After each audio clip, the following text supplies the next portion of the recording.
Ready? Mm-hmm. Okay, so today we're going to do as quick of a video as possible, I know they're a little long, about treatment options for PANDAS and PANS, or neuroautoimmunity. The acronyms here are pediatric acute neuropsychiatric disorder associated with streptococcus and pediatric acute neuropsychiatric syndrome. We have another video loaded about PANS and PANDAS and what we can do and what it's all about. If you have more questions after that, let us know. So going over treatment and what to expect during treatment, this is a question that we just had yesterday, and I get it quite frequently through email, patients calling, and consultations with patients. So kind of going through the levels of treatment. Level 1 is, again, you got to go to the previous videos for diagnosis and all that. Level 1 treatment is your child or yourself is going to get antibiotics, and or selective serotonin reuptake inhibitors or antidepressants. Then you might also get steroids to decrease the inflammatory response. Then, if you have a very good doctor taking care of you, at that point they will monitor you via blood work and your symptoms. Then, if that doesn't work as well, or if you need more attention, you'll get IVIG, or intravenous immunoglobulin therapy. And this is what I call getting intravenous clean antibodies.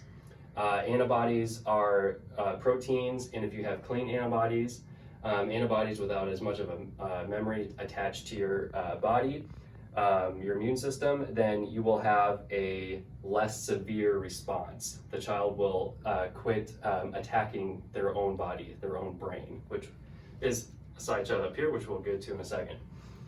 Then if that's not doing as good of a job, then you start going into the level 3 stuff here, which is the Big Daddy treatment protocols. Plasmapheresis. This is what I call cleaning up the liquid portion of your blood. So when it comes to your blood, you have the cells, then you have the liquid portion. The liquid portion has things like antibodies and proteins and stuff, and then the cellular portion is your red blood cells, white blood cells, things of that nature. So the plasmapheresis, what that does is it pulls your blood, spins in a machine.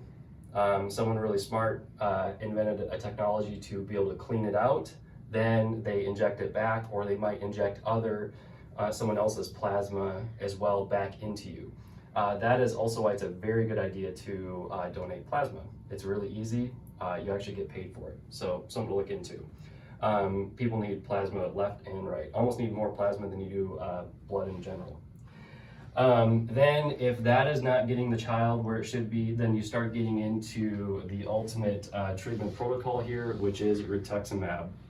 Rituximab was approved in 1997 for various autoimmune diseases, cancers, and they're finding out that because PANDAS and PANS is a autoimmune process, that these kids respond really well to it as well. So what the simplest way to explain this is it increases the effect of your natural killer cells. Natural killer cells are cells that go in and kill bad stuff. So it is going to increase the effectiveness of those cells. Even after doing all this, cleaning up your blood, those natural killer cells are not doing what they're supposed to do. They're attacking the child's brain too much. Then the other big thing that it does, there are a lot of other things that it does, is it what I call remaps your B cells, your B lymphocytes. So your B cells are the cells that have gone awry, that need to get cleaned out in these various treatment protocols. And if that doesn't work, then this drug here will actually make it so that the B cells start behaving more because they have such a memory and they want to continue going after the child's brain and causing all those symptoms. This is a heavy-duty drug. You will be walked through it more in depth if you ever have to cross that bridge. Lots of side effects possible, but kids do fantastic on it when they need it. Most people live in this world here. If you gotta go here, unfortunately, your child's having a really hard time. So the question is what to expect when it comes to this. Your child may go through a period of getting worse before better. Not significantly worse, but their anxieties might increase, their depression. If they unfortunately have suicidal tendencies, I have seen one case of that, but it was under control, and that is only one case. That usually does not happen. their tics and Tourette's-like symptoms will increase as well. And the reason is because the PANDAS and PANS antibodies are most active in the basal ganglia and the cerebellum. This is a very poor picture of what the basal ganglia looks like. It looks like a Wi-Fi symbol. The basal ganglia has a very large blood supply. It gets a lot of blood. It's along with the brainstem and the cerebellum, it's where a lot of blood pools. So this is why the kids' symptoms are here, because all of the blood is there. If a lot of blood pooled in the upper areas of the cortex, like in the frontal lobe, then you'd have more frontal lobe symptoms. But it's happening in the basal ganglia. Then the other thing is, the basal ganglia is a looping system.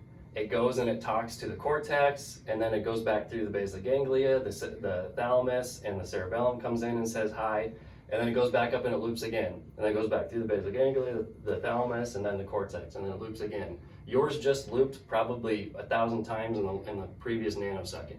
Looping, looping, looping. It's like a tetherball game on the playground that you hit the ball going around the pole and then it wraps up, except you hit the ball around the pole and it keeps going. And it gains momentum. It does not stop. So that is why when children end up going through treatment protocols, this system is used to doing this, and you get in there and you destabilize it. You start removing these antibodies, even though they're bad, and you're going to disrupt the system and make more problems. It's only going to be momentarily, usually a week, maybe 2 weeks, depending on the protocol. IVIG is about a week. I've seen plasmapheresis for 2 weeks, or rituximab. I don't really have a good idea for you, but you will have an increase in symptoms, and that's because this system is on replay over and over and over again, another 1,000 times in the last nanosecond. And if you interrupt it, it will not like those changes. However, when the symptoms start going away, that is the system relearning its new normal. So give it time, more love, more attention, more patience, and let the basal ganglia let the basal ganglia learn. The best thing you can do in this situation is the basal ganglia is very sensitive to changes in oxygenation and changes in oxidative stress. So if you actually go into your treatments a week or two beforehand and load your child up on antioxidants, particularly turmeric, resveratrol, and glutathione, you can talk to us for more specifics on the brands and the dosages and things of that nature. If you load them up on those antioxidants with a few others a week or two beforehand, the basal ganglia will do better, and you'll have a less increase of the symptoms as they go through their treatment. And then if you continue that load up of antioxidants for about a week or two after, they'll do better. They'll actually do better with their treatment. At least that's what I've found. Thanks.